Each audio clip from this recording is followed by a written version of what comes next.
more than enough for me. Thank you, Jesus.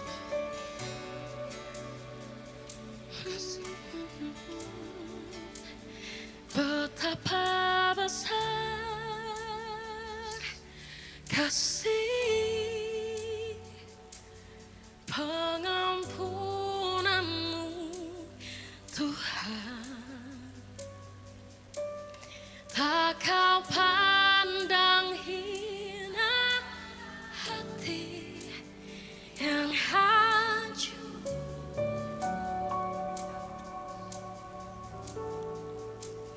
Ku berterima kasih kepadamu ya Tuhan. Pengampunan yang kau beri, pulihkanku. Betapa besar kasih-Mu.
Yesus, kau kebenaran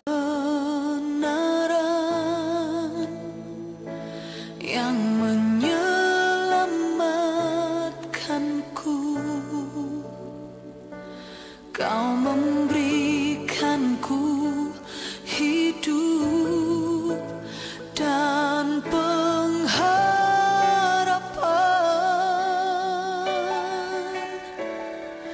Ku ikut kehendak-Mu, ku perlu anugerah-Mu. Ku nyatakan janjiku kepadamu.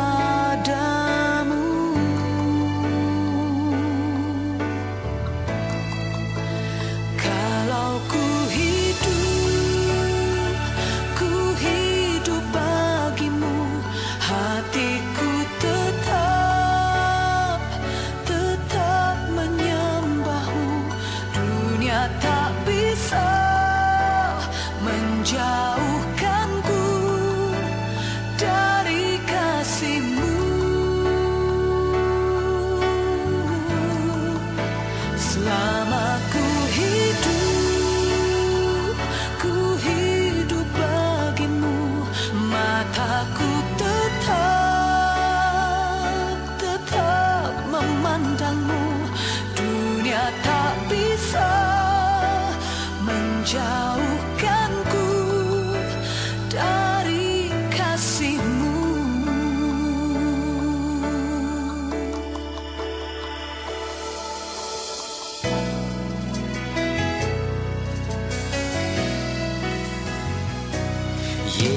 Yesus, Kau kebenaran yang menyelamatkanku. Kau memberikanku hidup dan pengharapan. Oh, ku ikut kehendak-Mu. Ku perlu anugerah-Mu. Ku nyatakan janjiku kepadamu.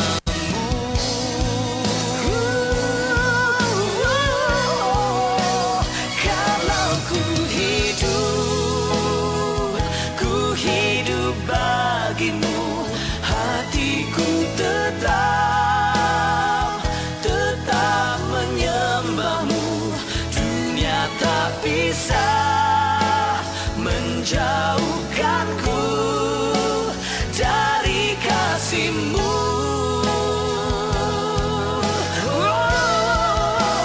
Selama ku hidup bagimu, mataku tetap memandang-Mu.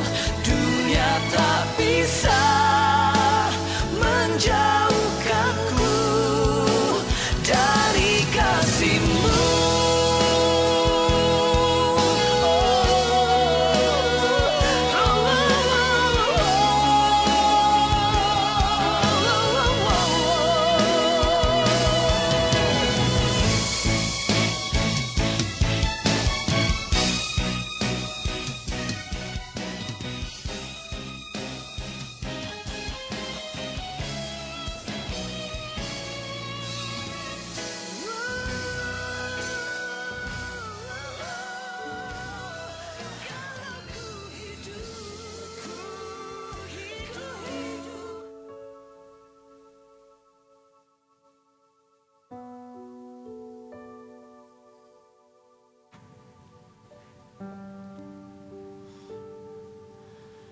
Selamat pagi jemaat yang dikasihi oleh Tuhan, Shalom.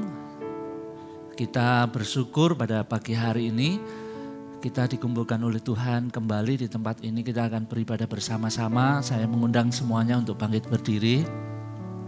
Saya mengajak kita semuanya untuk mengambil waktu teduh di hadapan Tuhan.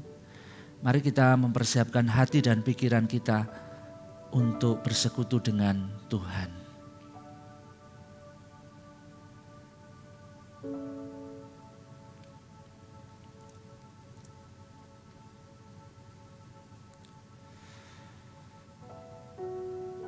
Kami bersyukur untuk anugerah-Mu. Tuhan kembali memberi kesempatan kepada kami untuk beribadah, bersekutu dengan Engkau. Kami mau memuji dan meninggikan nama Tuhan, dan hamba-Mu memohonkan berkat, rahmat, damai sejahtera dan sukacita yang melimpah sepanjang ibadah ini. Dan biarlah Tuhan, kami dengan segenap hati memuji dan meninggikan nama Engkau. Kami membuka ibadah ini Tuhan.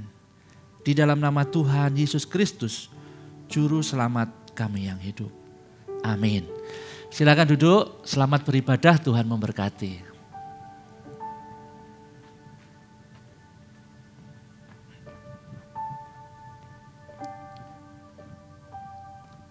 Allah menunjukkan kasih-Nya kepada kita oleh karena Kristus telah mati untuk kita ketika kita masih berdosa. Saat ini mari kita mengucap syukur atas kasih-Nya yang besar yang telah melayakkan kita untuk bisa datang kepada Dia.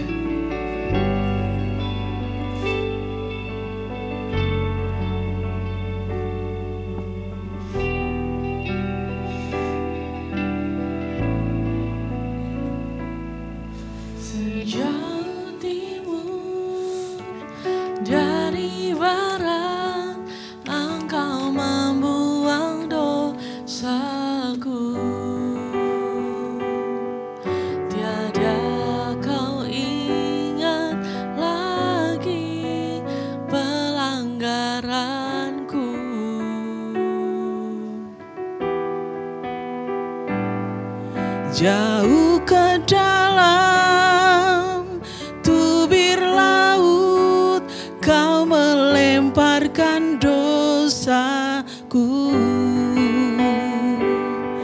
Tiada kau perhitungkan kesalahanku.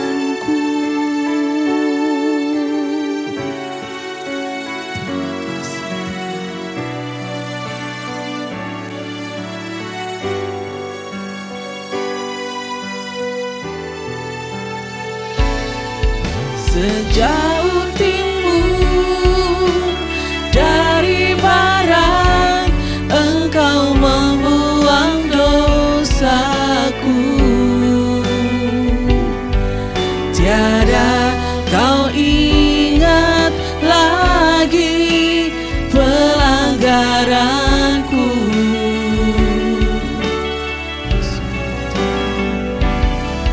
Jauh ke dalam tubir laut, kau melemparkan dosaku. Tiada kau perhitungkan kesalahanku. Betapa besar kasih pengampunanmu Tuhan. Tak kau pandang hina hati yang hancur.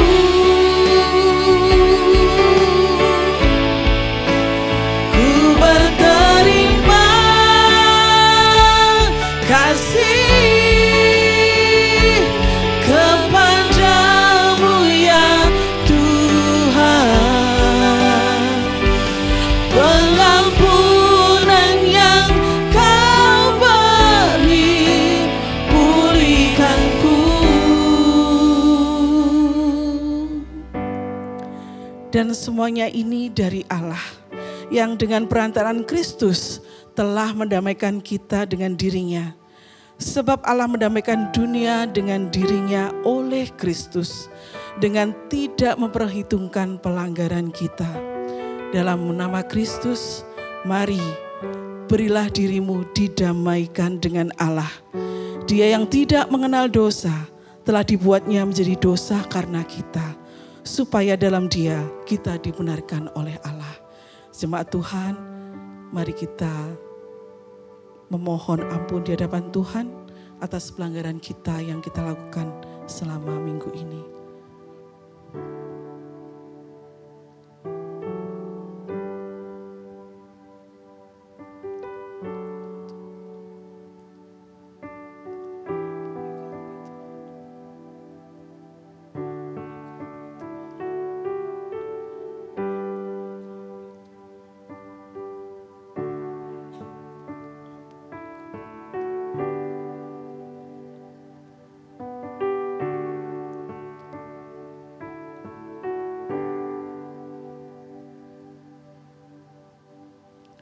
Betapa besar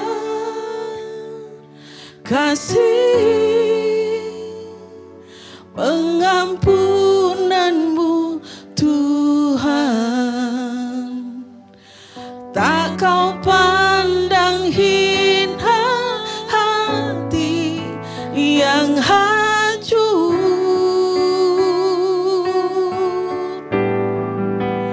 Ku berterima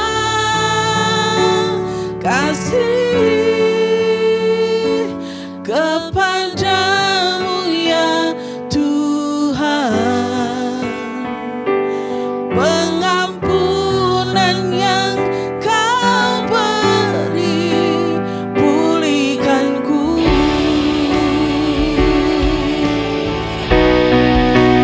Betapa besar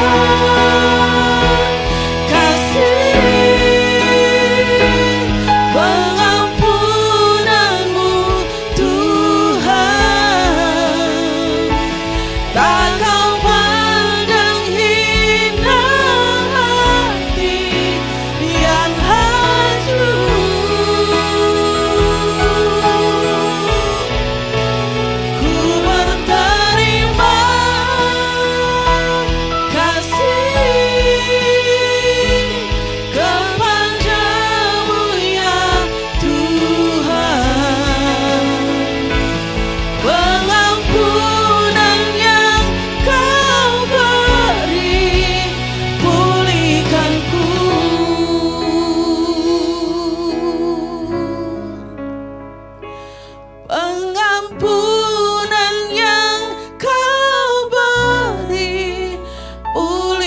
Tuhanku.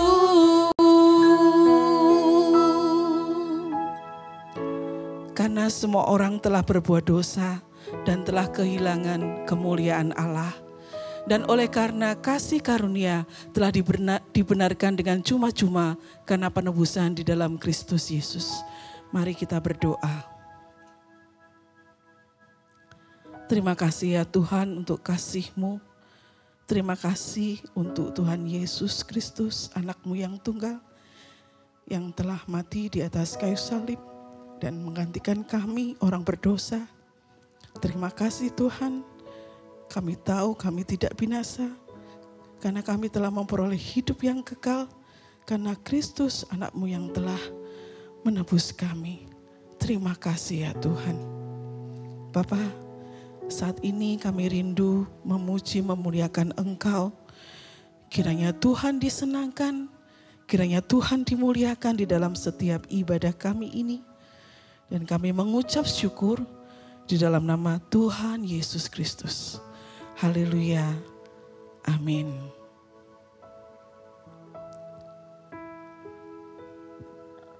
Kamu dahulu sudah mati karena pelanggaran-pelanggaran dosamu. Tetapi Allah yang kaya dengan rahmat, oleh karena kasih-Nya yang besar yang dilimpahkan kepada kita, telah menghidupkan kita bersama-sama dengan Kristus, sekalipun kita telah mati oleh kesalahan-kesalahan kita. Oleh kasih karunia, kamu diselamatkan. Puji Tuhan. Sebagai respon atas berita anugerah, mari kita bersama-sama bangkit berdiri dan kita menyatakan pengakuan iman Nisea Konstantinopel yang berbunyi demikian.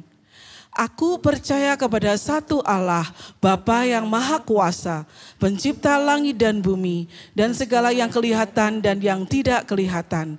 Dan kepada satu Tuhan Yesus Kristus, satu-satunya anak Allah yang diperanakkan dari Bapa sebelum alam semesta, Allah dari Allah, terang dari terang, Allah yang sejati dari Allah yang sejati, sehakikat dengan Sang Bapa, oleh siapa segala sesuatu dicipta, yang untuk kita manusia dan untuk keselamatan kita telah turun dari sorga dan diinkarnasikan oleh Roh Kudus dari anak darah Maria dan dijadikan manusia.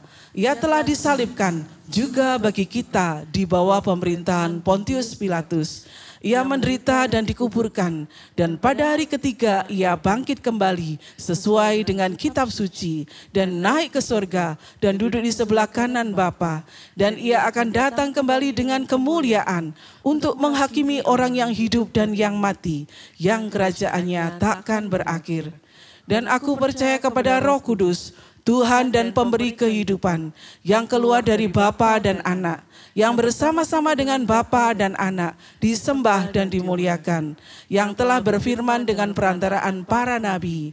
Dan aku percaya satu gereja yang am dan rasuli. Aku mengakui satu baptisan untuk pengampunan dosa, dan aku menantikan kebangkitan orang mati dan kehidupan di dunia yang akan datang. Puji Tuhan, haleluya. Mari umat Tuhan, kita memuji Dia, Kristus Sang Raja, Gembala Agung dan Sobat kita yang setia, yang telah membebaskan kita dari belenggu dosa dan menjadikan kita umat kepunyaannya. Haleluya. Umatnya pujilah, haleluya, amin, pada Kristus Raja.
the risen King. Let every heart express a sing.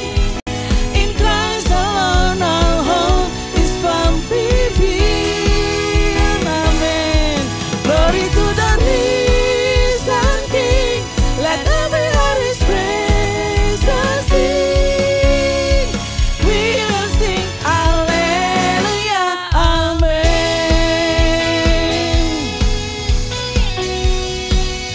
Hallelujah.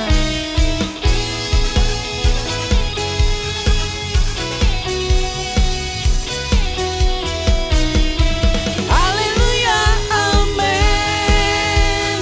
Hallelujah, amen. Hallelujah, amen. Hallelujah, amen. Glory to the risen King. Let every heart express a sing.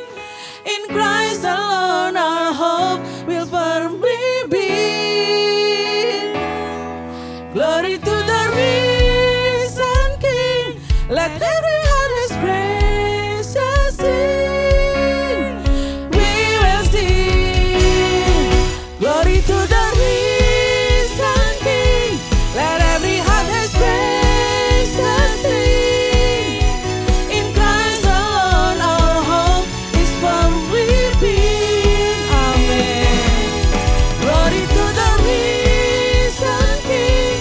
Let every heart express a sing. We will sing, we will sing, we will sing. Hallelujah, amen. Haleluya, haleluya. Mari Bapak Ibu kita memberikan salam kepada kiri kanan kita. Salam sukacita karena kita telah dibebaskan oleh Dia. Haleluya. Puji Tuhan. Mari umat Tuhan kita bersukacita di dalam Dia. Karena Dialah sumber sukacita kita. Haleluya.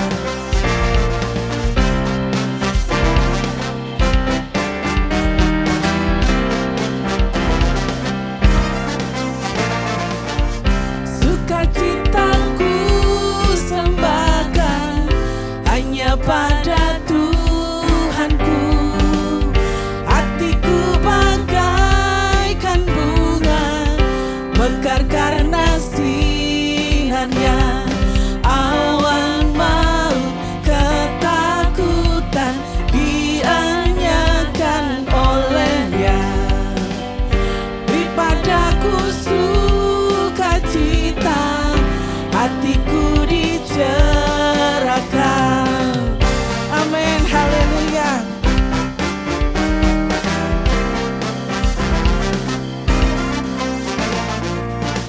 Langit bumi alam semua menyatakan mulianya.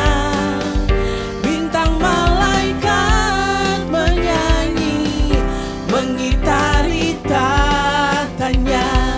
Ladang hutan gunung lembah padang hijau samudra. Burung nyanyi air mengalir, ajak kami senanglah.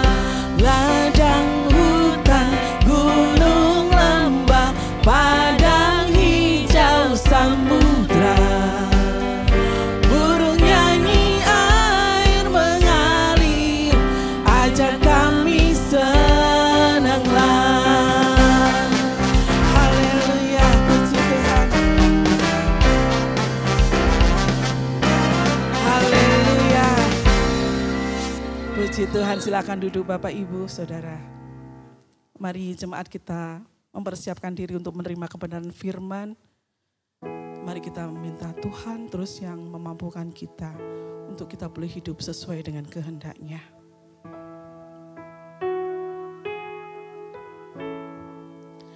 Kalau ku hidup bagimu, hatiku tetap menyembahmu. Dunia tak bisa menjauhkanku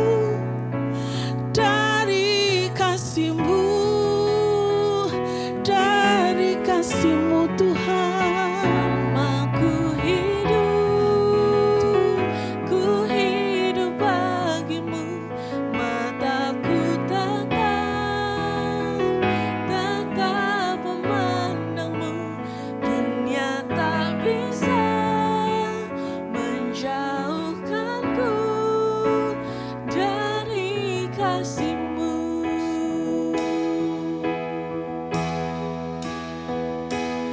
Yesus, Kau kebenaran yang menyelamatkanku. Kau memberikanku hidup dan pengharapan.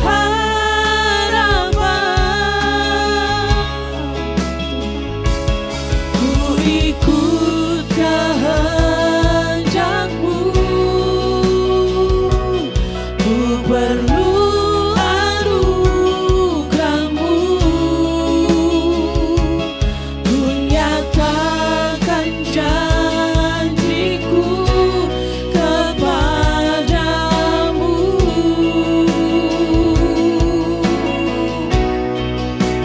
Kalau ku hidup bagimu, hatiku tetap menyembahmu.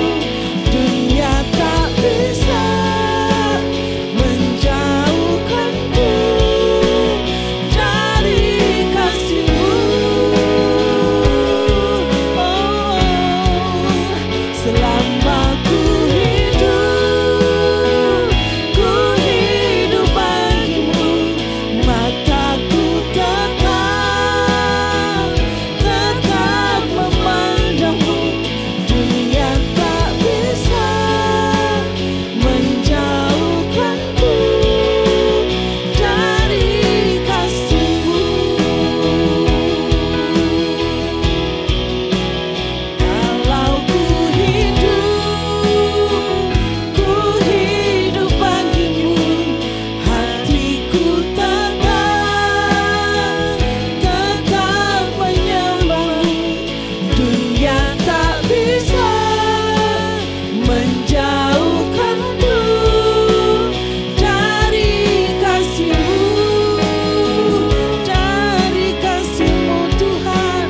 Selama ku hidup bagimu, mataku tetap memandangmu. Dunia tak bisa menjauhkanku dari kasih-Mu. Mari jemaat Tuhan, kita bangkit berdiri. Kita bersyukur bahwa tidak ada yang dapat memisahkan kita dari kasih Kristus. Puji Tuhan, terima kasih Tuhan.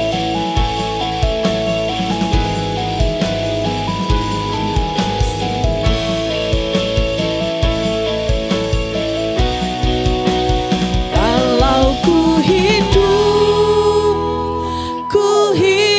bagimu, hatiku tetap menyembahmu. Dunia tak bisa menjauhkanku dari kasih-Mu. Selama ku hidup bagimu, mataku tetap memandangmu. Dunia tak bisa menjauhkanku dari kasih-Mu. Dunia tak bisa menjauhkanku dari kasih-Mu.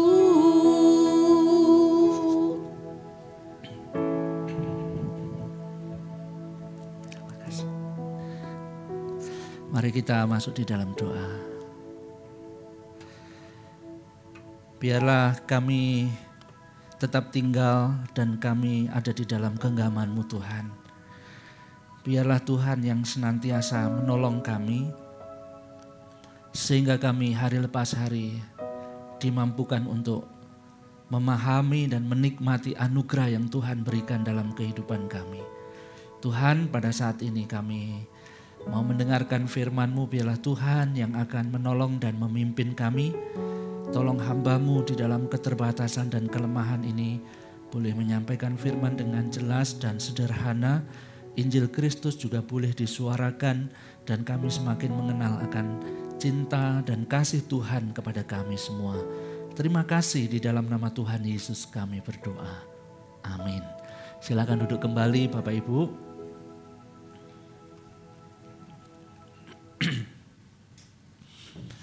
Selamat pagi, salam semuanya. Ya, puji Tuhan, pada pagi hari ini kita kembali diberi kesempatan oleh Tuhan untuk kita belajar firman Tuhan dengan satu tema hidup dan perspektif yang baru. Hidup dan perspektif yang baru. Nanti kita mengambil dari 2 Korintus 5 ayat 16 sampai 17. Dan sebetulnya ini adalah bagian dari seri eksposisi perjanjian baru ya, dari seri eksposisi perjanjian baru. Sudah sampai di 2 Korintus 5 ayat 16 sampai dengan yang ke-17. Nah, saudara-saudara, siapa di sini yang suka dengan fotografi? Ada? Ada yang punya kamera mirrorless atau DSLR? Nah, saya punya Bapak Ibu ya. Jadi kalau di dalam dunia fotografi itu ada istilah yang namanya inventaris lensa. Jadi lensa itu bisa dilepas, bisa beli secara terpisah. Dan tahukah Bapak Ibu, kadang-kadang harga lensa itu bisa 2 kali lipat, 3 kali lipat dari bodinya, begitu ya. Jadi saya misalkan punya kamera mirrorless tipe tertentu. Nah, saya bisa beli lensa itu yang harganya itu bisa 3 kali lipat dari harga bodinya. Saya pasang-pasang itu. Itu bisa sampai puluhan juta. Dan kenapa kok itu bisa terjadi? Karena kalau di dalam fotografi salah satu faktor penting menghasilkan foto dengan kualitas bagus itu adalah lensanya, begitu ya. Lensa itu sangat-sangat berpengaruh. Bapak Ibu kalau punya kamera bodinya bagus, ya, tapi kalau lensanya kotor atau lensanya biasa, itu hasilnya itu biasa-biasa saja. Tapi kalau Bapak Ibu punya kamera itu biasa, bodinya itu biasa, tapi dipasang lensa yang memang itu bagus, misalkan ada Zeiss gitu, merek-merek tertentu gitu, nah itu bisa tajam Bapak Ibu. Saya juga heran dulu, kok bisa ya? Tapi ternyata karena itu memang pengaruh dari optiknya, dari lensanya, kejernihannya dan lain sebagainya. Nah, Bapak Ibu sekali lagi lensa itu berpengaruh di dalam hasil itu tadi. Nah, saya menggambarkan lensa itu seperti perspektif kita ketika kita itu melihat dunia. Ya, seperti apa kita menggunakan perspektif kita, maka itu yang akan masuk di dalam hati kita. Nah, jikalau kita menggunakan lensa dunia, maka kita akan melihat segala sesuatunya itu dari kacamata dunia. Termasuk melihat orang, menilai orang, itu ya kacamata dunia. Dan tahukah saudara-saudara sebetulnya tanpa disadari generasi sekarang itu mulai dibiasakan memang melihat dari kacamata dunia yang hanya sebatas tampilan. Itu sudah dibiasakan. Beberapa orang itu mulai melihat itu hanya sebatas tampilan, tidak peduli dalamnya seperti apa. Yang penting packagingnya, kemasannya bagus, tampilannya bagus. Wah, menyenangkan. Dunia semakin mengarah seperti itu, apalagi dengan istilah sekarang atau dunia sekarang yang penuh dengan media sosial, betul ya? Coba Bapak Ibu yang main media sosial, pernah nggak menemukan account yang menampilkan sesuatu yang buruk, yang jelek-jelek? Ada? Bangun tidur, nggak make upan, foto gitu. Dalam keadaan lusuh, foto gitu. Jarang ya? Semua media sosial, termasuk saya, termasuk mungkin rekan-rekan yang masih muda, kalau kita posting pasti sesuatu yang bagus. Pasti sesuatu yang bagus. Kalau bisa pakai filter gitu ya kan. Filternya beberapa gitu. Jadi kelihatan ya lebih muda, mungkin 5 tahun gitu. Ya, kulit yang keriput itu kalau pakai filter itu bisa bersih Bapak Ibu, bisa kencang Bapak Ibu. Jadi kalau hanya mau tampil di media sosial nggak perlu operasi, nggak perlu perawatan, nggak perlu apapun, bahkan nggak perlu mandi mungkin, itu bisa kinclong, bisa bagus gitu. Dan orang pengguna senang melihat itu, wah begitu. Nah Bapak Ibu yang dikasih oleh Tuhan, itulah perspektif cara pandang kita. Yang memang dunia itu mengkondisikan untuk hanya melihat luarnya saja. Untuk melihat ya pokoknya indah, pokoknya baik begitu. Dan Bapak Ibu yang dikasih oleh Tuhan, kadang-kadang hal ini pun juga terjadi di dalam gereja. Kadang-kadang tanpa sadar kita itu menilai seseorang itu hanya dari luarnya saja. Kadang-kadang kita menilai seseorang itu hanya dari tampilan yang terlihat saja. Kadang-kadang kita terlalu cepat untuk menghakimi orang-orang tertentu. Kenapa? Karena hanya sesuatu yang dilihat. Kita tidak melihat sejauh mana dari kehidupan orang tersebut. Nah Bapak Ibu, pada saat ini di dalam teks ini Paulus mengingatkan kita bahwa sebetulnya ketika kita ada di dalam Kristus, kita dipanggil untuk tidak lagi menilai menurut daging. Kita dipanggil untuk tidak lagi menilai hanya sebatas kacamata dunia, sebatas lensa dunia. Kita dipanggil tidak untuk menilai menurut ukuran dunia. Tetapi Paulus di dalam bagian ini memberikan penjelasan bagaimana kita harus melihat segala sesuatu itu dari lensa Injil, dari kacamata Kristus. Makanya di tempat ini Bapak Ibu yang di G1 masih ingat bahwa kita harus melihat segala sesuatunya dari kacamata Injil. Injil itu dijadikan sebagai apa? Halo? Perspektif, terus motif dan modal. Ada lagi? Ya. Jadi perspektif, modal, dan model. Begitu. Kenapa? Karena kita pengen semuanya melihat segala sesuatu itu dari kacamata Injil. Bukan berdasarkan dari kacamata dunia. Bukan berdasarkan dari lensa dunia. Tetapi berdasarkan dari kacamata Injil. Perspektif yang baru, hidup yang baru. Bukan hanya melihatnya. Tetapi kita juga diubahkan menjadi satu kehidupan yang baru. Nah mari kita melihat di dalam 2 Korintus pasal 5 ayat 16 sampai 17. Kita baca bersama-sama hanya 2 ayat ini saja. Jadi kalau eksposisi itu Bapak Ibu ya kadang-kadang kita itu ayatnya itu cuma 1, cuma 2 gitu. Kenapa? Karena ya itulah yang menjadi poin penting dan kita harus menjabarkan, kita harus mempelajari itu secara dalam. Ya, kita baca 2 ayat ini. 1, 2, 3. Kami tidak lagi menilai seorang pun juga pun. Dan jika kami pernah menilai Kristus menurut ukuran manusia, sekarang kami tidak lagi menilainya demikian.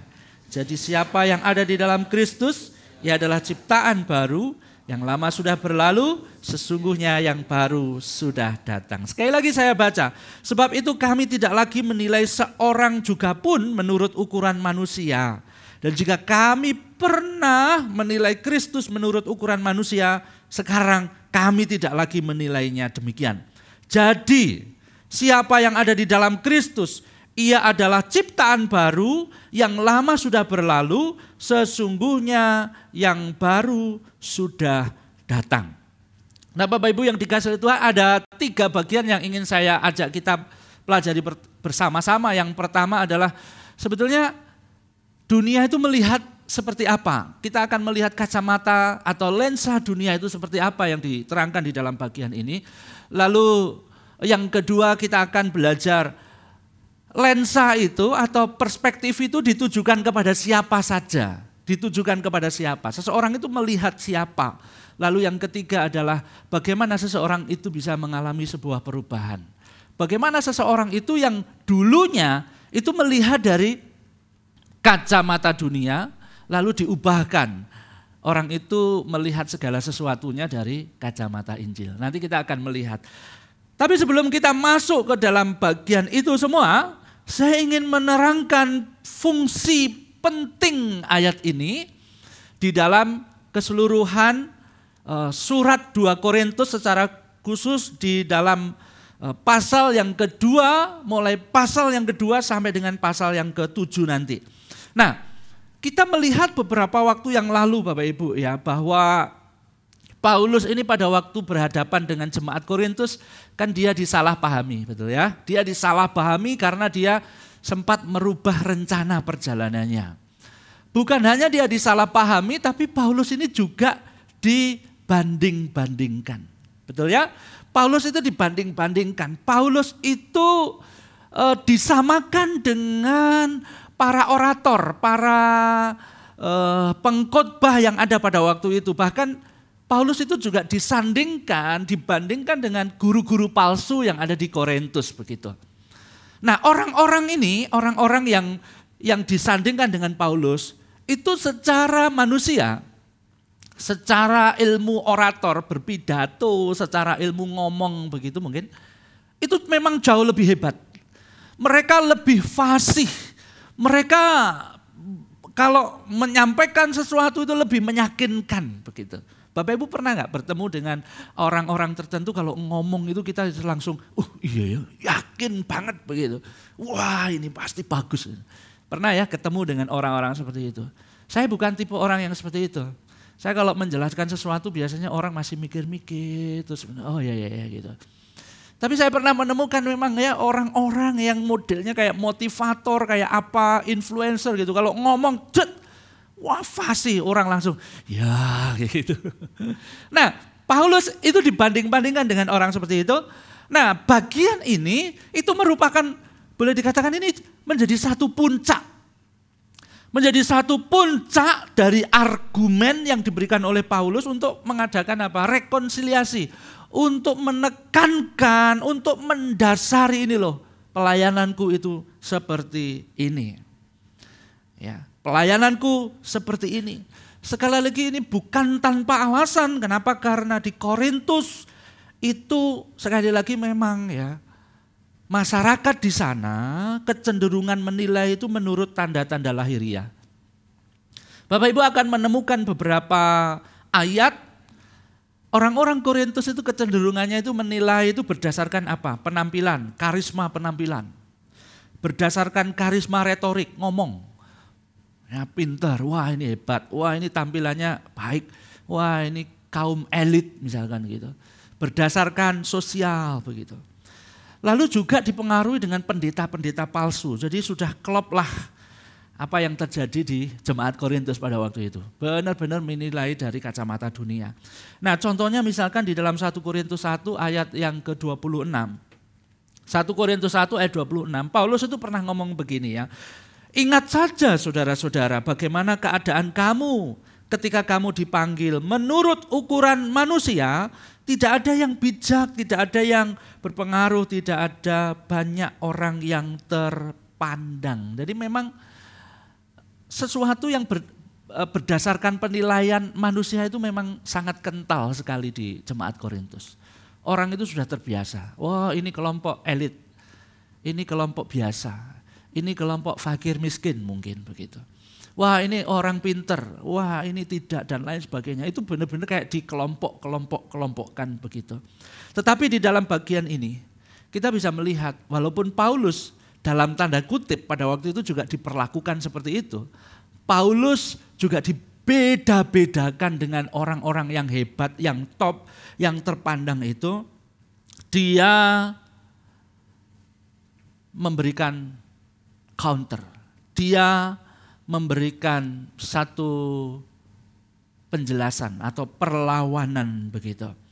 Dia menolak standar-standar itu. Dia menolak, dia tidak setuju dengan cara menilai orang berdasarkan hanya fisik, sosial, sesuatu yang dapat dilihat. Paulus lebih jauh lagi, dia memberikan penilaian seseorang, yaitu berdasarkan kacamata Injil. Berdasarkan kacamata Injil. Dan Paulus ingin mengatakan bahwa hidup di dalam Kristus, itulah yang mengubah. Ya, sebetulnya ini jawaban dari poin yang ketiga, tapi saya sampaikan di awal. Paulus ingin mengatakan bahwa hidup di dalam Kristus itu mengubah cara pandang, mengubah perspektif terhadap diri sendiri, terhadap orang itu sendiri, terhadap Yesus Kristus, terhadap Tuhan Yesus, dan juga terhadap orang lain, terhadap orang lain. Nah, kurang lebih seperti itu. Nah, mari kita melihat bagian yang pertama, bagaimana standar penilaian dunia atau orang Korintus pada waktu itu. Ya, di situ dikatakan ayat yang ke-16a, sebab itu kami tidak lagi menilai seseorang juga pun menurut ukuran manusia. Perspektif dunia itu melihat berdasarkan ukuran manusia, berdasarkan ukuran manusia. Nah, Bapak Ibu yang dikasihi, kalau kita melihat di dalam bagian ini, sebetulnya berdasarkan ukuran manusia itu maksudnya apa? Berdasarkan ukuran manusia. Saya menampilkan ayat ini, ayat 16a, sebab kami tidak lagi menilai seseorang juga pun menurut ukuran manusia. Kata manusia di dalam bagian ini kalau secara arti aslinya, literal, itu artinya daging. Makanya beberapa terjemahan bahasa Inggris itu menerjemahkannya daging, bukan manusia. Menerjemahkannya daging. Tapi di dalam konteks bagian ini, Paulus memberikan satu makna yang lebih khusus. Dan Paulus pernah menggunakan kata yang sama, konteksnya sama untuk sebuah penilaian. Itu Bapak Ibu bisa melihat di dalam 1 Korintus 1:26, 2 Korintus 5:16 yang kita baca. Lalu pasal 11 ayat 18 itu juga sama. Di tempat yang lain, di Efesus 6 ayat 5, lalu Filipi 3 ayat 3 itu juga sama.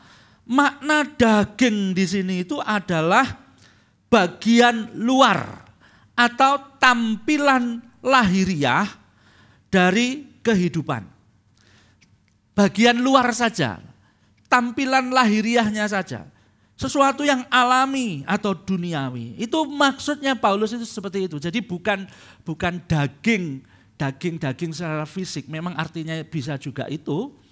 Tapi di dalam konteks ini Paulus ingin mengatakan itu sifatnya adalah bagian luar. Sesuatu tampilan lahiriah, sesuatu yang bisa dilihat begitu saja.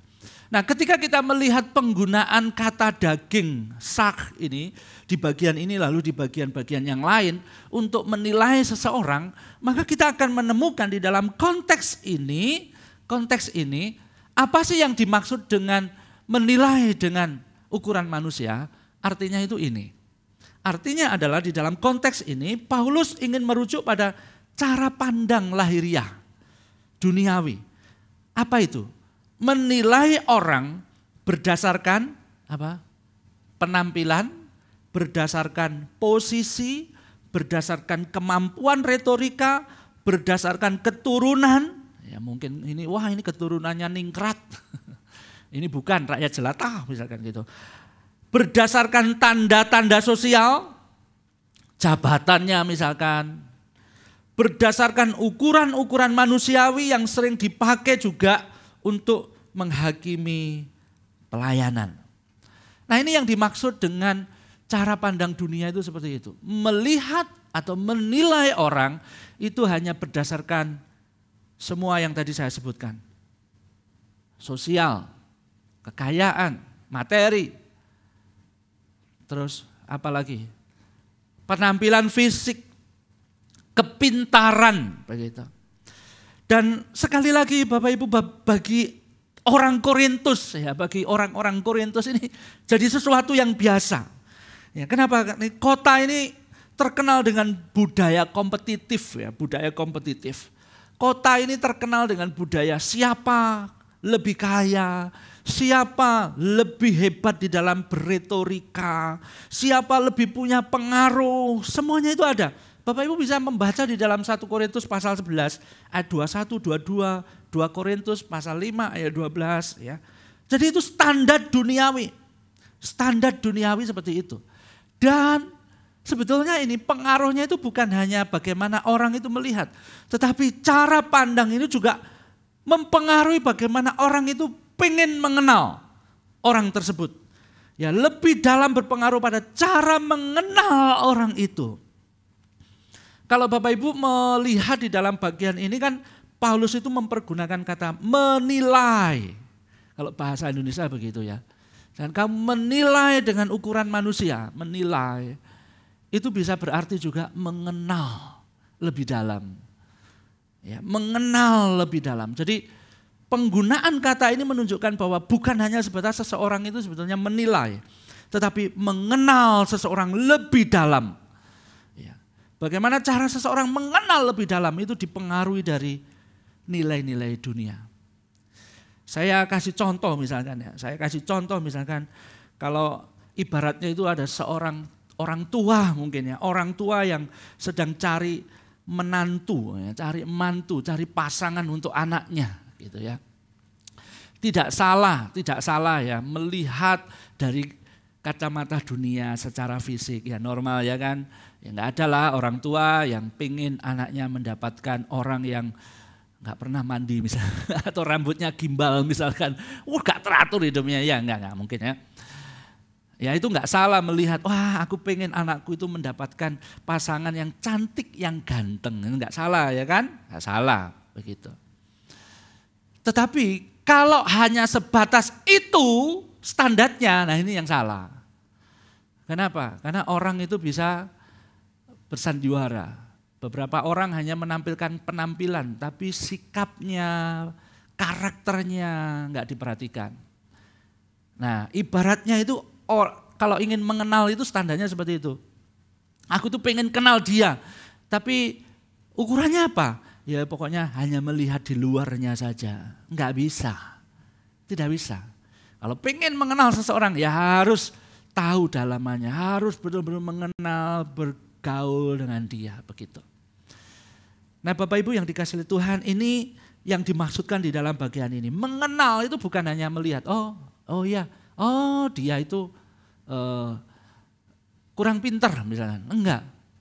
Tapi lebih jauh lagi pengen mengenal, pengen kenal dekat dia, pengen memiliki relasi yang kuat dengan dia, begitu. Nah, ukurannya itu enggak boleh hanya sebatas itu tadi yang dilihat itu. Nah, ukurannya itu harus benar-benar karakternya, secara dalamnya apa gitu.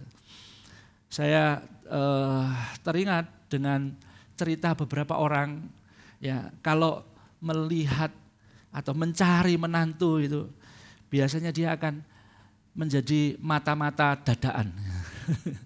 Ya tanpa diketahui oleh siapapun melihat, ngobrol gitu ya. Sebetulnya pengen apa? Pengen tahu dalamannya kayak apa. Nanti kalau memang sudah yakin ya dari jalannya, ya dulu katanya begitu ya. Kalau orang pengen mencarikan pasangan itu dilihat dari jalannya kayak apa. Wah ini bagus ini. Begitu ya, saya nggak tahu. Saya dulu pada waktu mencari atau ketemu dengan istri saya nggak melihat jalannya aja. Gitu ya, tapi melihat dia orang yang baik. Oh, ya. Setelah ini dibikinkan teh rasanya saya, karena memuji dia.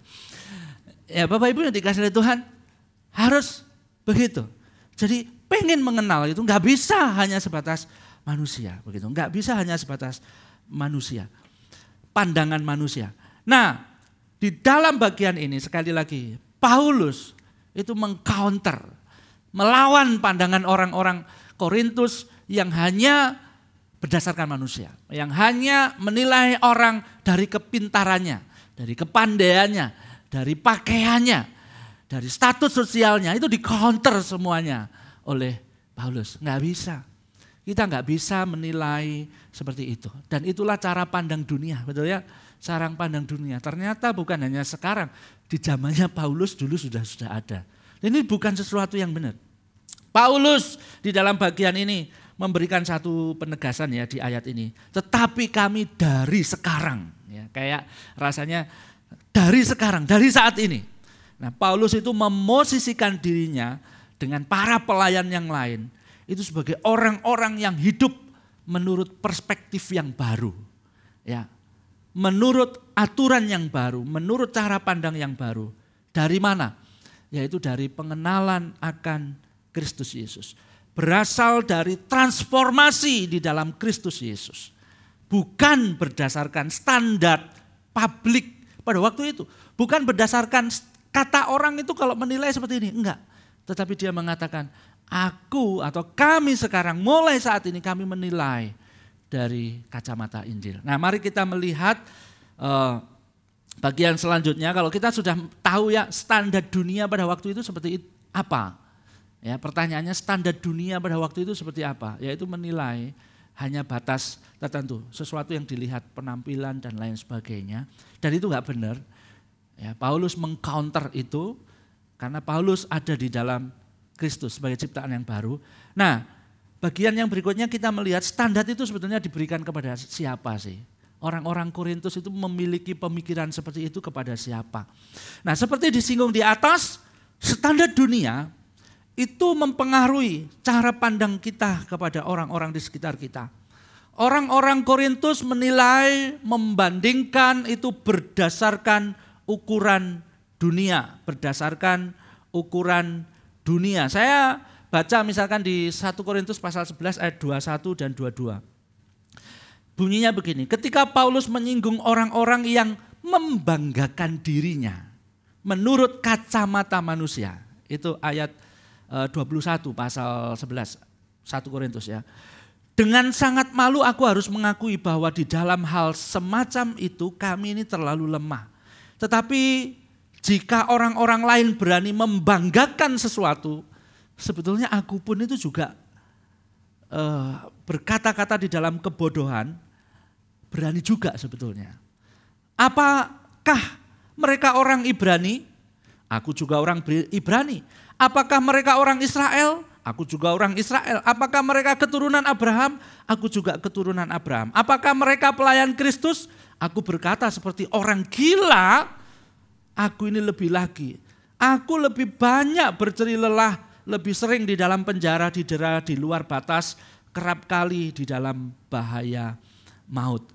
Jadi Paulus itu di dalam 1 Korintus pasal 11 ayat 21 sampai 22 itu kayak sederhananya ngomong begini. Kalau aku itu dibanding-bandingkan dengan orang-orang itu, orang-orang yang membangga-banggakan itu, aku itu gak ada artinya apa-apa. Mereka itu lebih hebat begitu. Tapi kalau aku itu mau membanggakan, sebetulnya aku ya bisa. Lalu Paulus ngomong gini, di dalam kebodohan, jadi Paulus itu seolah-olah ngomong begini, kalau aku itu membanggakan, aku itu goblok, aku itu bodoh gitu, ngomong di dalam bagian ini. Di dalam kebodohanku, kalau aku itu mau bangga, ya sebetulnya ya ada sih yang aku mau bangga-banggakan. Misalkan apa? Kalau ngomong misalkan mereka orang Ibrani, aku orang Ibrani. Kalau mereka orang Israel, aku juga orang Israel. Kalau ngomong tentang melayani Kristus, waduh aku tambah lagi. Paulus ngomong lagi, kalau ngomong tentang pelayanan Kristus, aku itu kayak orang gila malahan melayaninya. Artinya apa? Dengan mati-matian.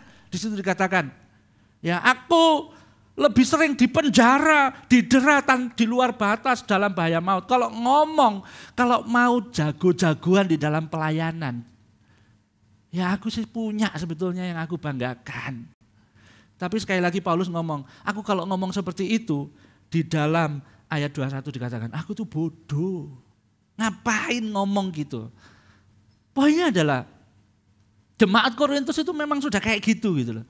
Melihat manusia itu berdasarkan kualitas, berdasarkan apa ini namanya, kehebatannya, sesuatu yang dilihat, keturunannya, begitu, rasnya, begitu. Itu seperti itu.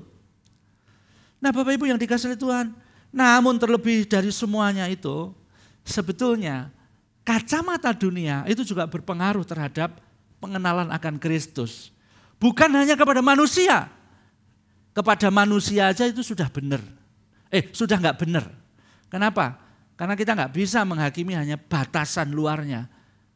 Apalagi kepada Kristus. Nah di dalam bagian ini, dikatakan apa? Menilai menurut daging yang dilakukan bukan hanya kepada manusia, pernah dilakukan Paulus itu menilai kepada Yesus Kristus. Paulus mengatakan, sekalipun dahulu kami mengenal Kristus menurut daging, sama juga ya. Sekalipun kami dulu mengenal Kristus menurut daging, sekarang tidak lagi. Ayat 16b. Nah, siapa yang dimaksud kami di dalam bagian ini? Paulus tidak menyebutkan siapa itu. Ada dua yang mengatakan, oh kami ini adalah termasuk Paulus sebelum bertobat. Itu pernah mengenal Kristus. Itu hanya sebagai figur. Siapa sih Yesus? Yesus itu adalah anak tukang kayu. Dia guru. Dia adalah tokoh sejarah. Ada yang seperti itu.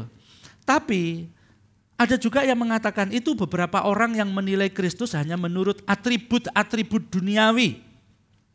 Maksudnya apa? Oh yes, beberapa orang itu melihat Yesus itu sebagai pembebas politik. Dia orang yang membawa kebebasan, kemerdekaan begitu. Apapun jawabannya, ya. Apapun jawabannya, siapa kami itu? Sebenarnya di dalam frase ini Paulus itu hanya ingin menegaskan satu hal. Dulu aku juga pernah salah mengenal Yesus Kristus.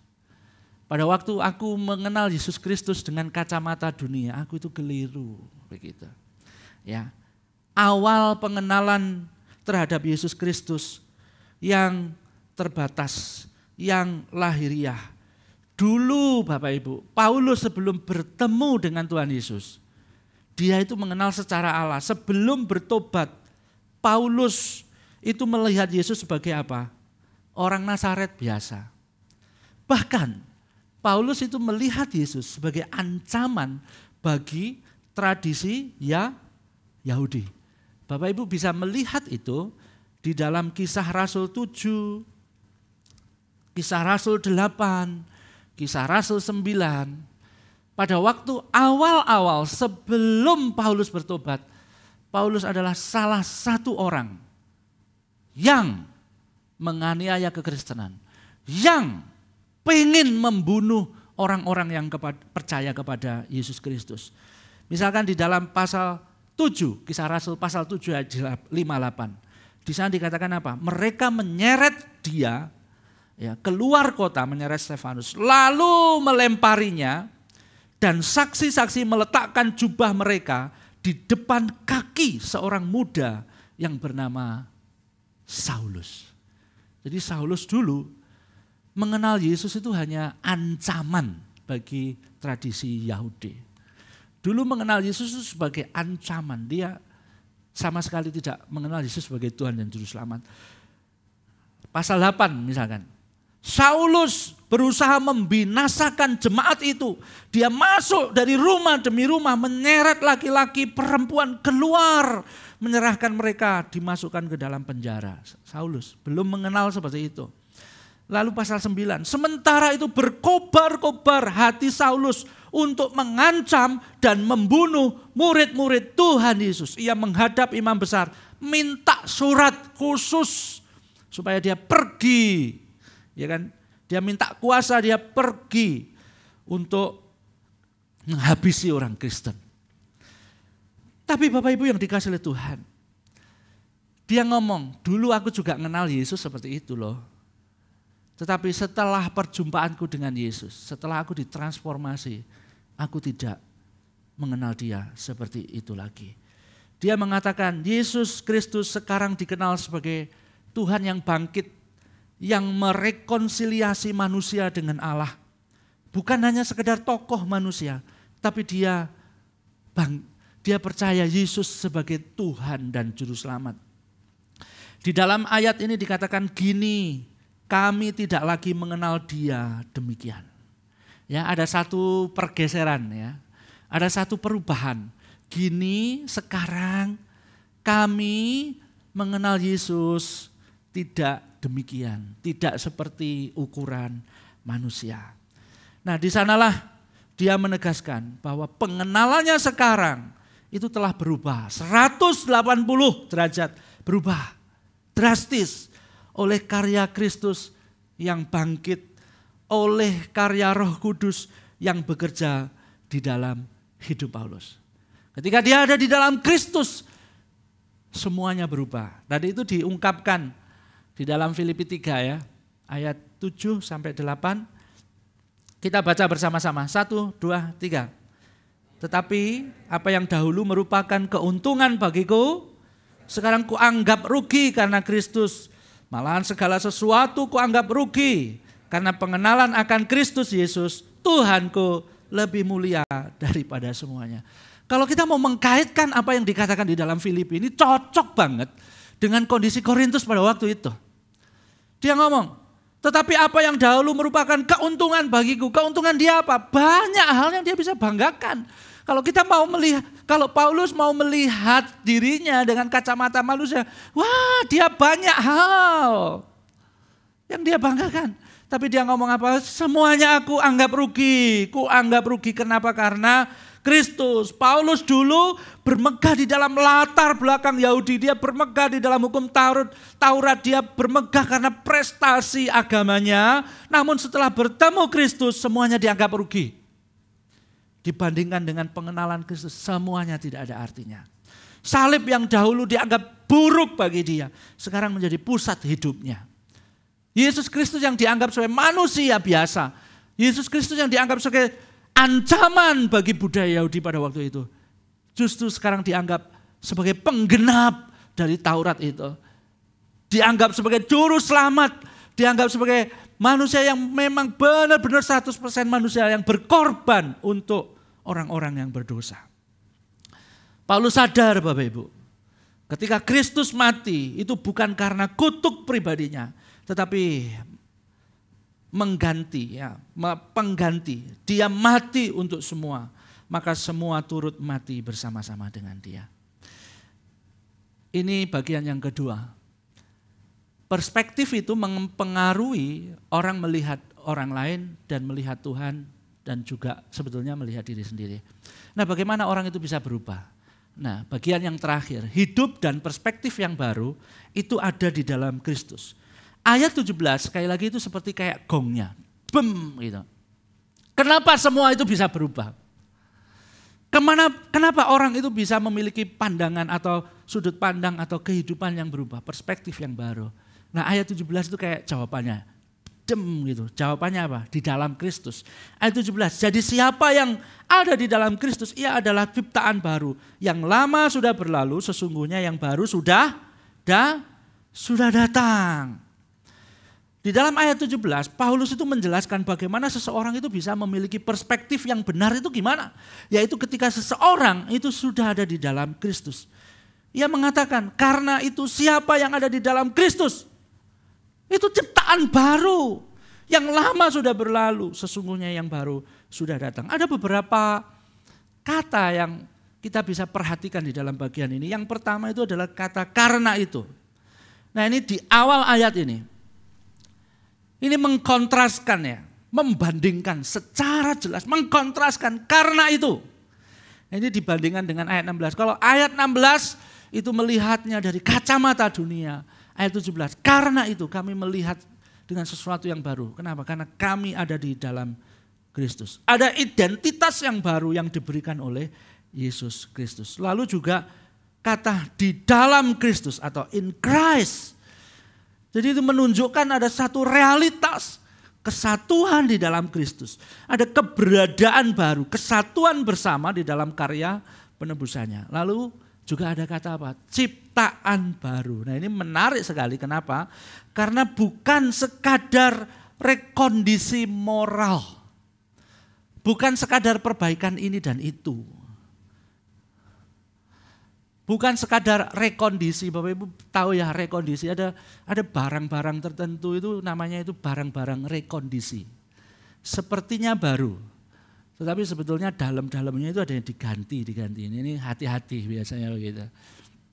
Dulu pada waktu saya di Batam ya, yang pernah ke Batam masih tahu lah, atau pernah mendengar itu ada satu mall gede banget itu jual barang-barang second. Itu barang-barang second dari Singapura biasanya gitu ya. Tapi juga bukan hanya dari Singapura, dari mana-mana second semua dan itu masih bagus-bagus Bapak Ibu ya.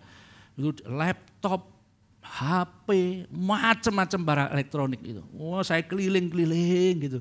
Karena saya suka barang second Bapak Ibu ya, harganya jauh beda, tapi fungsinya itu kadang-kadang lebih bagus kalau memang kita dapatnya itu pas gitu. Karena itu barang, kalau misalkan kayak laptop gitu ya, karena itu barang build up biasanya yang bagus. Gitu.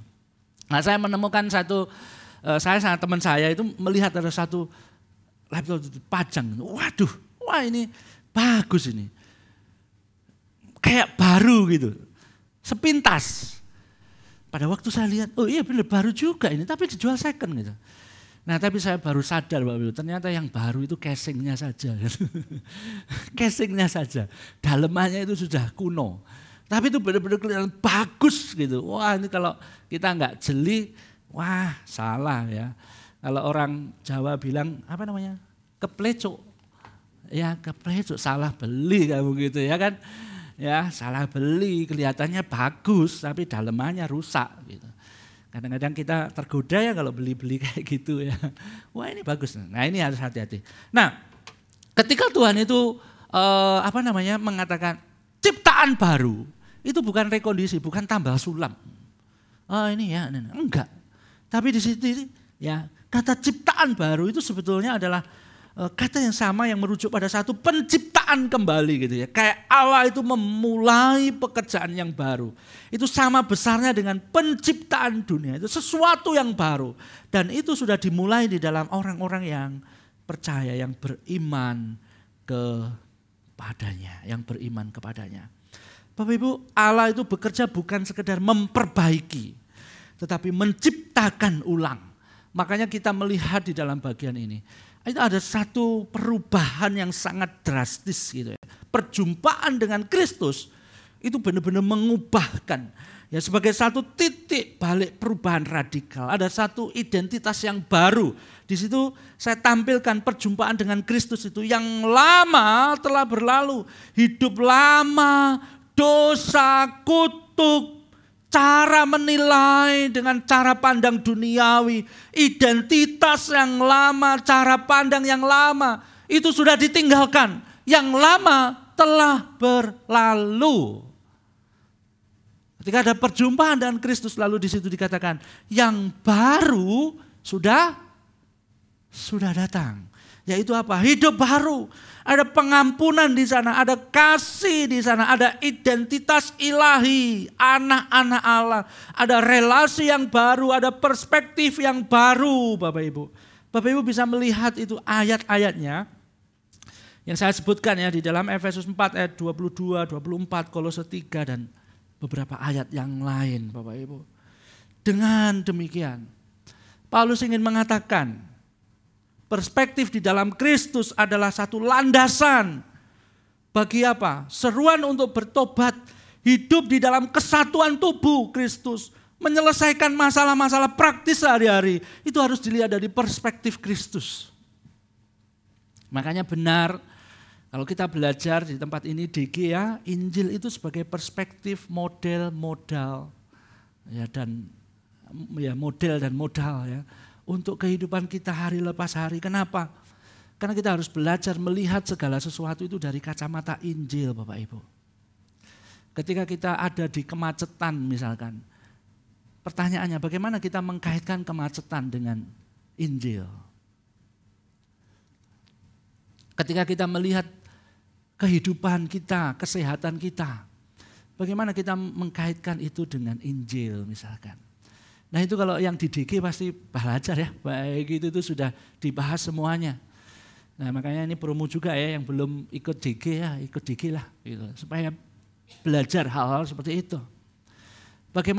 Bagaimana ketika kita belajar berelasi dengan suami istri, kita melihatnya dari perspektif Injil, kasih Allah yang mau menerima apa adanya, yang diberikan secara total begitu.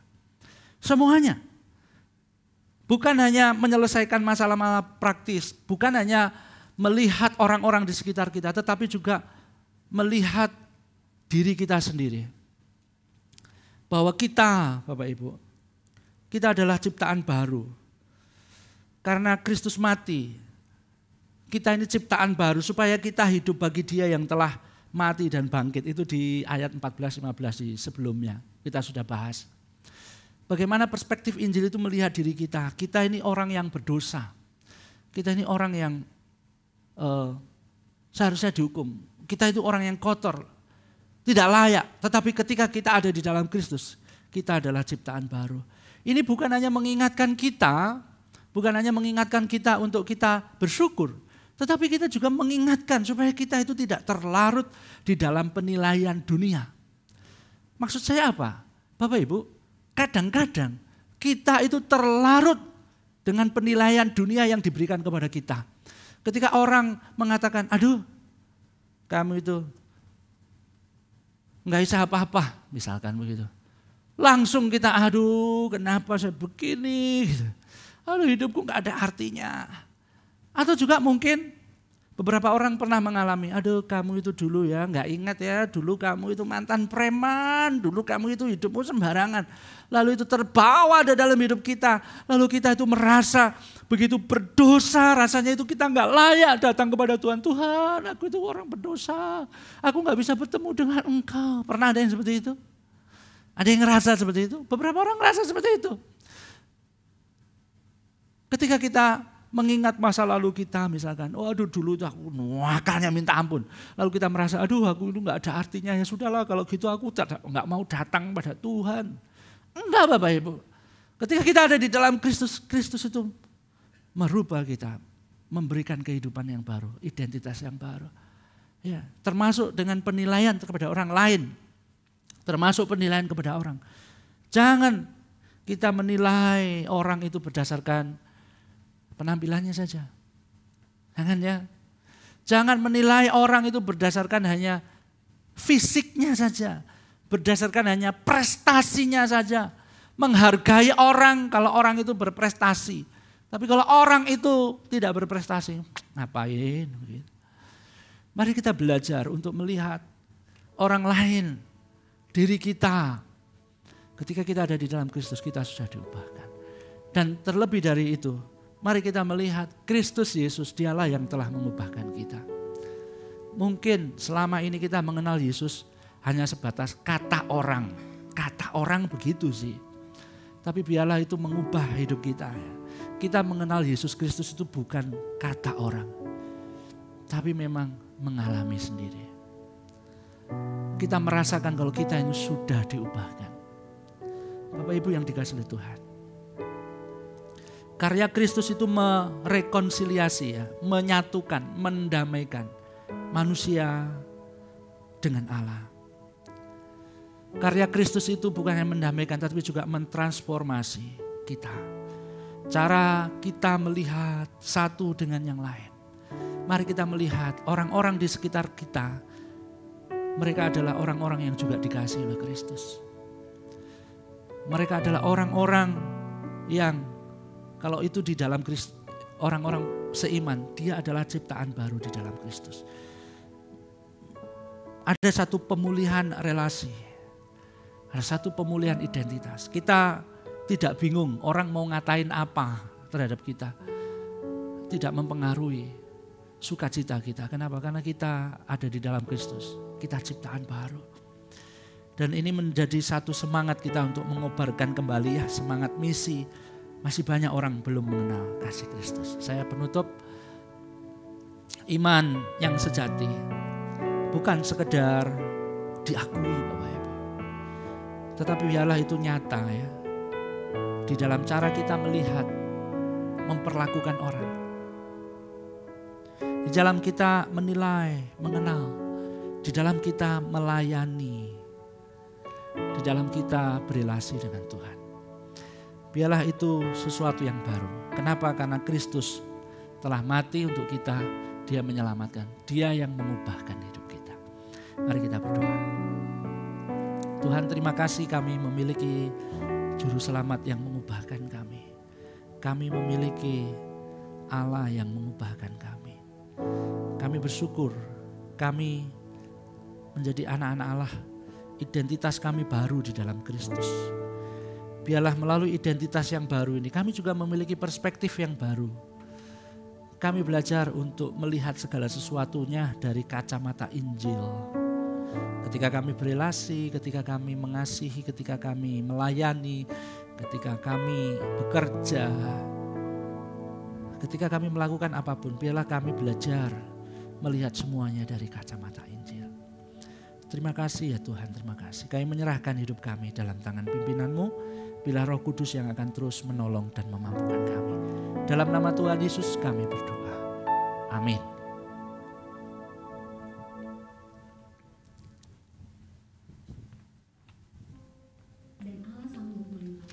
Kasih karunia kepada kamu, supaya kamu senantiasa berkecukupan di dalam segala sesuatu dan malah berkelebihan di dalam pelbagai kebajikan.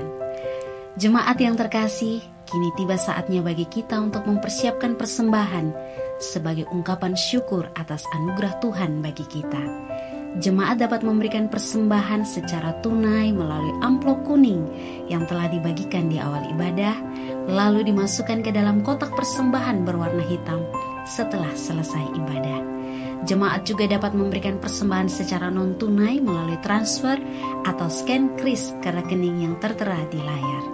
Sambil mempersiapkan persembahan kita, selamat menyaksikan Warta Gereja minggu ini. Shalom, welcome to Reform Exodus Community. This is our church, this is our home. Kami ucapkan selamat datang bagi Anda yang baru bergabung hari ini. Jika Anda ingin lebih mengenal REK, silahkan dapat menghubungi nomor berikut ini. Shalom Jemaat REK Indonesia. Kita patut bersyukur kepada Tuhan dengan berbagai macam sarana anugerah yang Tuhan sudah sediakan untuk menumbuhkan kita bersama, secara khusus melalui perjalanan pemuritan yang ada. Untuk merayakannya, untuk mensyukurinya, saya mengundang setiap kita untuk hadir di dalam Discipleship Night yang diadakan pada hari Jumat tanggal 3 Oktober di Rekmer, Open Gate di jam 6.30 malam. Saya sangat mengundang kita semua, mendorong kita semua untuk dapat hadir bersama-sama, belajar lebih lanjut tentang pemuritan dan mendengarkan sharing orang lain bagaimana Tuhan telah menumbuhkan kita bersama. Jadi segera daftarkan diri Anda karena tempat juga sangat terbatas sekali. Ada kabar gembira lagi berkaitan dengan pemuritan. Bagi saudara yang ingin ikut Discipleship Group 2, tetapi belum sempat mengikuti Camp Gap karena berbagai macam alasan ini dan itu, dan memang benar-benar tidak bisa mengikutinya, maka kami ingin mendorong saudara untuk tetap bisa ikut Discipleship Group modul yang kedua, yaitu dengan cara mengikuti Ready Gathering. Ready Gathering akan diadakan pada tanggal 11 Oktober, hari Sabtu. Dari pagi sampai siang nanti kita akan belajar tentang cuplikan-cuplikan, tentang ringkasan-ringkasan, tentang esensi dari Camp Gap. Jadi ini bukan pengganti Camp Gap, tapi ini memberikan cicipan kepada saudara bagaimana nanti yang akan dialami kalau mengikuti Camp Gospel and Faith. Jadi jangan lewatkan kesempatan ini. Silahkan bagi yang sudah mengikuti Discipleship Group 1 dan ingin melanjutkan Discipleship Group 2 tapi terkendala waktu, tidak bisa mengikuti Camp Gap, silahkan mendaftar di Ready Gathering. Mari kita bertumbuh bersama-sama. Tuhan memberkati kita. Mari ikuti seminar dan talk show Rahasia Lansia Sehat dan Awet Muda 1 November pukul 5 sore bertempat di Rekninden dengan pembicara Dr. Dian Negara. Daftarkan diri Anda di link berikut ini.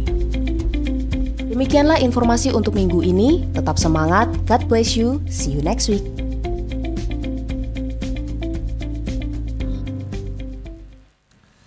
Ada beberapa hal yang ingin saya sampaikan, paling tidak berkaitan dengan Discipleship Night. Saya mengundang untuk semuanya bisa bergabung di acara ini. Nanti setelah ini saya akan minta tolong nanti satu orang bisa share di grup WA supaya Bapak Ibu bisa mempermudah untuk mengakses link pendaftarannya.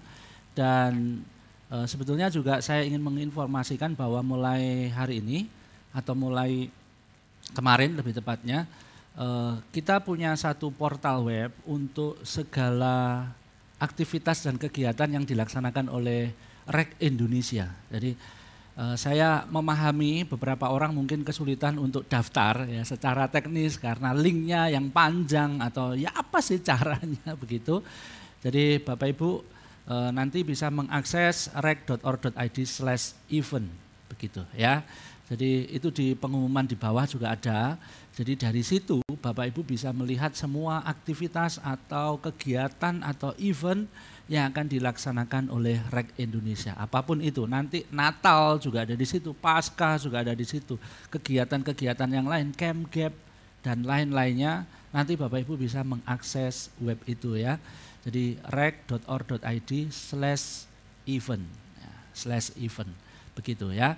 Jadi Bapak Ibu bisa mendaftar untuk Discipleship Night, lalu Bapak Ibu juga bisa mendaftar untuk kegiatan Ready Gathering yang akan dilaksanakan Ready Gathering. Slide-nya bisa ditampilkan pada tanggal 11 Oktober di tempat ini. Nah, Bapak Ibu bisa melihatnya di sana. Lalu yang berikutnya juga kesempatan untuk melayani di bidang media sosial masih dibuka. Bapak Ibu yang suka desain atau yang suka menulis bisa menghubungi nama-nama yang terpampang atau bisa menghubungi saya begitu. Dan sebelum kita doa syafaat, apakah ada yang baru pertama kali ibadah di tempat ini? Saya mengundang angkat tangan sebentar jikalau ada. Oh, oke ya, selamat datang ya. Tuhan memberkati. Di tempat ini ibadah 3 kali, pukul 8, pukul 10 dan pukul 5 sore ya. Nanti berharap kita bisa saling lebih kenal ya. Selamat datang, Tuhan memberkati. Mari kita bangkit berdiri. Kita akan berdoa untuk 2 pokok doa. Yang pertama untuk konflik antara Israel dan Palestina, lalu juga doakan untuk pertumbuhan kerohanian kita semuanya. Mari kita berdoa. Tuhan, pada saat ini kami menyerahkan persembahan kami ke dalam tangan Tuhan. Kami bersyukur untuk anugerah-Mu bagi kami. Kami bersyukur untuk keluarga, untuk pekerjaan, untuk pelayanan, untuk semuanya, kesehatan yang Tuhan masih berikan. Kami bersyukur terlebih dari semua itu karena Tuhan memberikan identitas yang baru. Tuhan sudah selamatkan kami. Kami bersyukur. Dan inilah ucapan syukur kami. Salah satunya dalam bentuk uang persembahan, biarlah Tuhan yang akan menerima, Tuhan memberkati, dan ini pun juga biarlah Tuhan pakai untuk pelayanan bagimu. Kami berdoa menyerahkan untuk anak-anak-Mu yang sudah mengumpulkan, Tuhan memberkati mereka. Tuhan, pada saat ini kami juga berdoa menyerahkan untuk konflik yang terjadi di Timur Tengah. Kami memohon belas kasihan Tuhan dan hikmat Tuhan yang akan memimpin para presiden negara-negara berkonflik. Tuhan yang akan memberikan kepada mereka kerendah hatian. Tuhan yang akan memberikan kepada mereka kepekaan tentang nilai-nilai kemanusiaan, tentang korban perang yang begitu mengenaskan dan menyakitkan. Biarlah para pemimpin-pemimpin bangsa yang berkonflik ini boleh bersepakat untuk mengakhirinya. Kami berdoa menyerahkan untuk bangsa-bangsa, negara-negara di dunia yang juga terus mengumandangkan, juga terus melibatkan diri di dalam proses pendamaian bangsa-bangsa yang berkonflik. Tuhan, Engkau yang akan memberi hikmat dan memakainya. Terima kasih, kami juga berdoa menyerahkan untuk jemaat Tuhan di tempat ini. Kiranya Engkau yang akan memberkati anak-anak-Mu semuanya. Dengan segala sarana dan anugerah yang Tuhan sudah sediakan. Jemaat Tuhan boleh bertumbuh di tempat ini. Boleh semakin mengenal Kristus Yesus sebagai Tuhan dan Juru Selamat. Boleh menjalani setiap kehidupan dengan melihat segala sesuatunya dari kacamata Injil. Injil yang telah menyelamatkan dan telah membebaskan itu. Tuhan, tolong kami semua di dalam kelemahan kami. Kami memohon Roh Kudus yang akan menjaga dan memampukannya. Terima kasih ya Tuhan. Kami menyerahkan doa ini ke dalam tangan kuasa-Mu. Dan kami naikkan di dalam nama Tuhan Yesus Kristus, Juru Selamat kami yang hidup. Amin.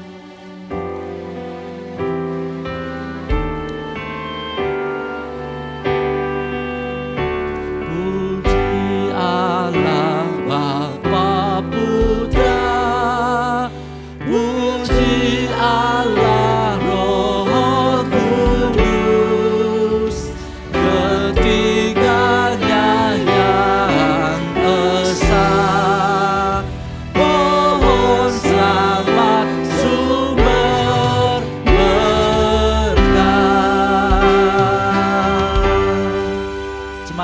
dikasih oleh Tuhan, arahkan hatimu kepada Allah Tritunggal yang akan memberkati dan melindungimu. Kiranya Allah Bapa yang akan memberikan kekuatan dan pertolongan hari lepas hari.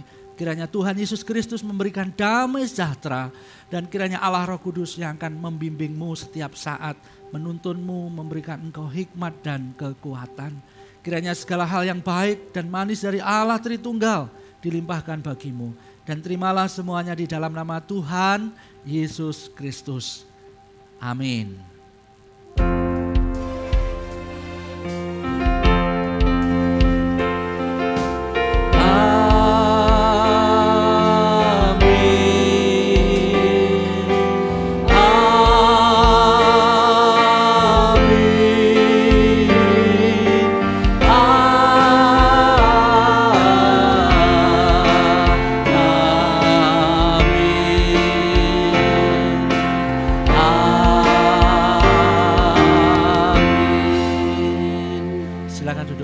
Bapak Ibu, Tuhan